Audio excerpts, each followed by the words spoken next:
Mən Allaha inanmıram. Belə sözlərlə bir həkimin hekayəsi başladı. Çox məşhur onkoloq olur və bu yalnız varlı, zəngin insanları qəbul edir. Günlərin bir günü başqa bir şəhərdə bu seminara getməli olur təyyarə ilə və təyyarə yarı yolda qəza şəraitinə düşür. Ona görə təcili təyyarəni endirməli olurlar. Endirdikdə doktor çox can atır ki, həmən seminara düşsün, çünki seminar məhz bunun üçün təşkil edilmişdir.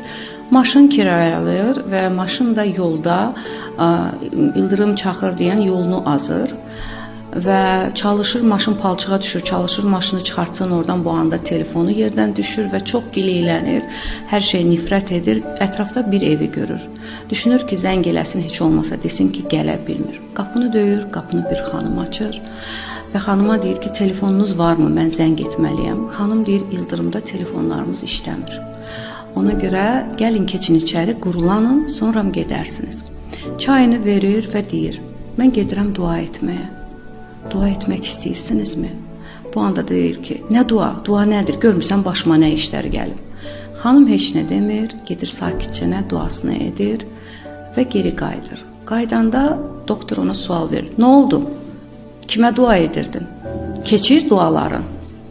Xanım deyir, bax o yatağın yanında harda ki mən dua edirdim, orada mənim çox xəstə bir uşağım yatır. O uşaq ağır onkoloji xəstədir və onu yalnız bir həkim müalicə edə bilər, amma o uzaqdadır, bahalıdır, biz onun yanına gedə bilmirik. Və mən əminəm ki, bir gün Allah mənim dualarımı eşidəcək və mən evladımı onun yanına aparacam. Bu sözləri dedikdə həkimin gözündən yaş axmağa başlayır. Gözünün qabağına təyyarənin qəzaya uğraması, maşının yolunun azması və bütün bunlar gözünün qabağından bir lent kimi axır. Və o anda deyir, Allah var, mən Allaha inanıram.